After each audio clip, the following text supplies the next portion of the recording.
Assalamualaikum warahmatullahi wabarakatuh. Perkenalkan, nama saya Ainur Rofiq.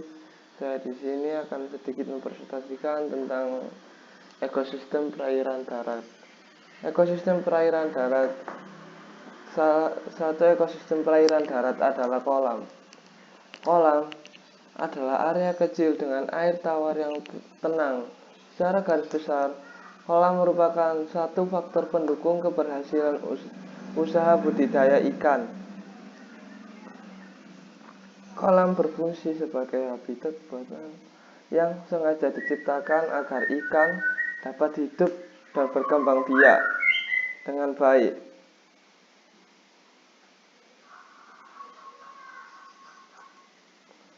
Pengertian kolam menurut para ahli. Menurut Susanto, kolam adalah suatu perairan buatan dengan luasan terbatas dan sengaja dibuat manusia agar mudah dikelola dalam hal pengaturan air, jenis hewan budidaya, dan target produksinya. Menurut Biggs, arti kolam ialah sebagai badan air yang berukuran 1 meter kubik hingga 2 hektar yang bersifat permanen atau musiman yang terbentuk secara alami atau buatan. Macam-macam kolam.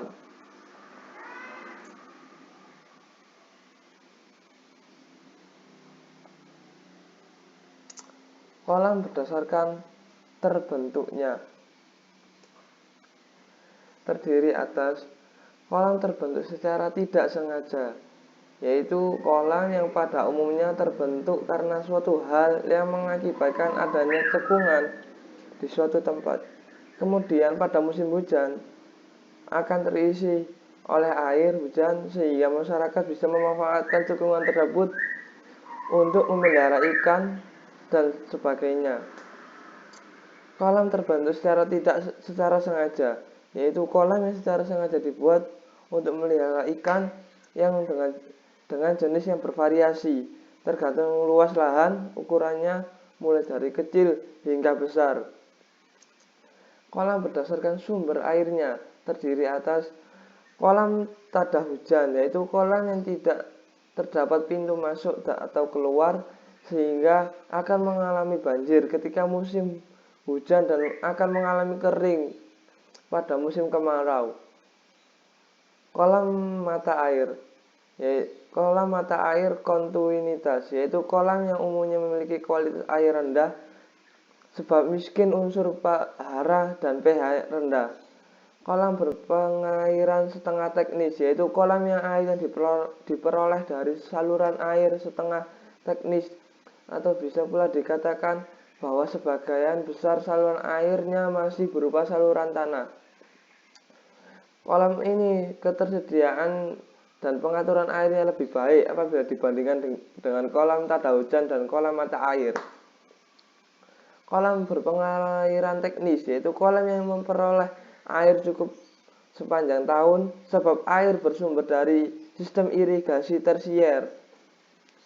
Saluran pembagian air yang menuju ke kompleks perkolaman telah disemen sebagian atau seluruhnya. Kolam ini biasanya dibuat sesuai dengan persyaratan yang berlaku.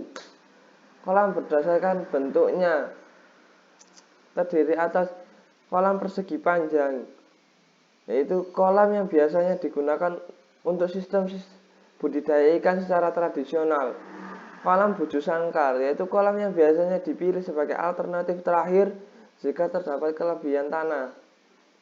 Kolam bulat, yaitu kolam yang mempunyai kapasitas lebih banyak dengan siklus air dan pembuangan kotoran yang lebih terjamin.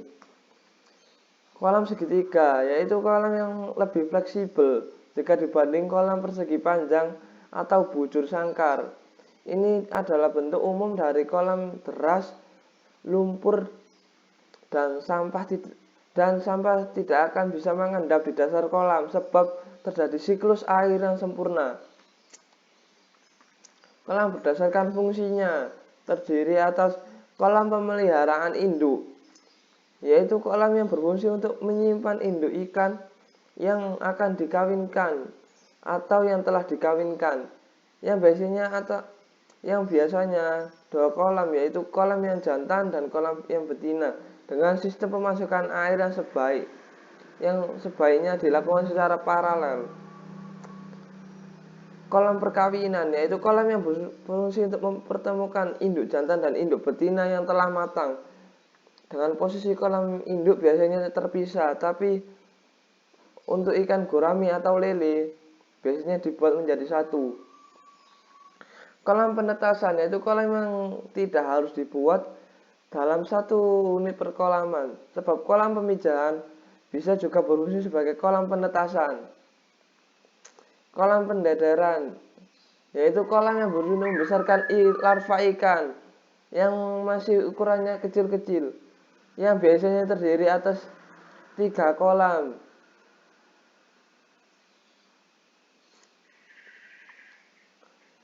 yaitu P1, P2, dan P3. P1 digunakan untuk menghasilkan ikan ukuran 1-3 cm. P2 digunakan untuk menghasilkan benih ukuran 3-5 cm. Dan P3 digunakan untuk menghasilkan benih yang berukuran 5-8 meter. Kolam pembesaran, yaitu kolam yang digunakan untuk membesarkan sampai ikan siap untuk dijual atau dikonsumsi.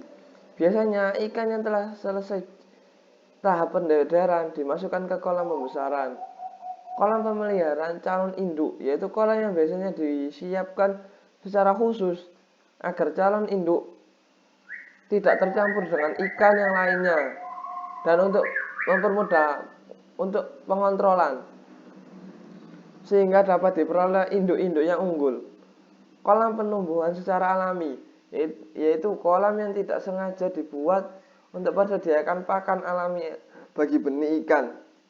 Kolam atau bak pengendapan, yaitu kolam yang digunakan untuk mengendapkan lumpur yang terbawa air, yang biasanya disertai pula dengan bak filter air dan bak filter baru dimasukkan ke unit kolam lainnya. Kolam penampungan, yaitu kolam yang berfungsi untuk menampung hasil benih ikan yang siap konsumsi, benih ikan atau ikan yang siap untuk konsumsi yang sudah dipanen. Kolam ini biasanya tidak terlalu luas dan sering difungsikan sebagai kolam pemberokan. Kolam karantina, yaitu kolam yang berfungsi untuk mencegah penularan penyakit yang mungkin terbawa oleh ikan yang baru datang. Kolam ini berfungsi sebagai kolam perawatan ikan yang baik. Kolam berdasarkan debit airnya terdiri atas kolam stagnan, yaitu kolam yang debit airnya masuk dan keluar sedikit. Dalam kolam ini tidak terjadi proses sirkulasi atau pergantian air. Kolam air tenang, yaitu kolam yang debit airnya masuk. Kolam ini biasanya berukuran besar. Kolam air melingkar, yaitu kolam yang debit airnya masuk. Kolam ini biasanya berukuran kecil, dindingnya terbentuk dari semen beton dan bentuknya pun sangat bervariasi, yaitu ada yang persegi panjang, segitiga, bulat, atau setengah lingkaran. Manfaat kolam. Kolam memiliki beberapa fungsi atau manfaat secara ekologis maupun ekonomis.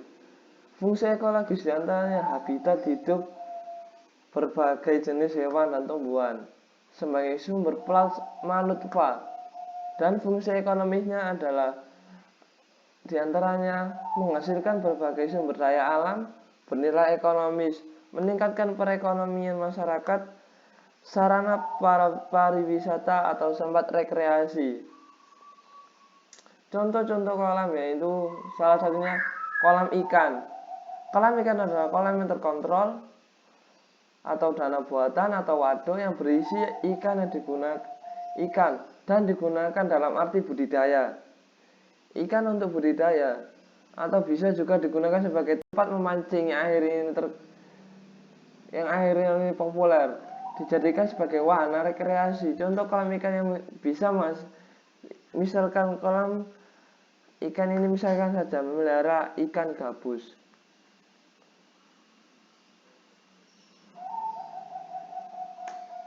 organisme yang hidup di danau. Salah satunya adalah ikan mas.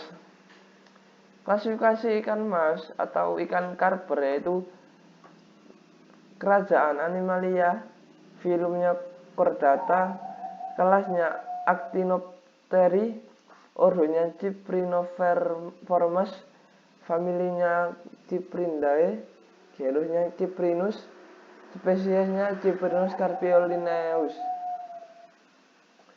Dan udang. Kerajaannya adalah Animalia, filmnya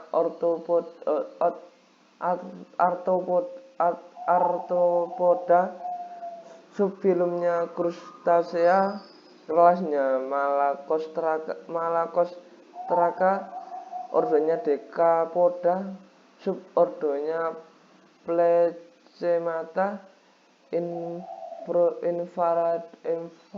ordonya Caridae. Cukup sekian yang bisa saya sampaikan, kurang lebihnya saya mohon maaf. Assalamualaikum warahmatullahi wabarakatuh.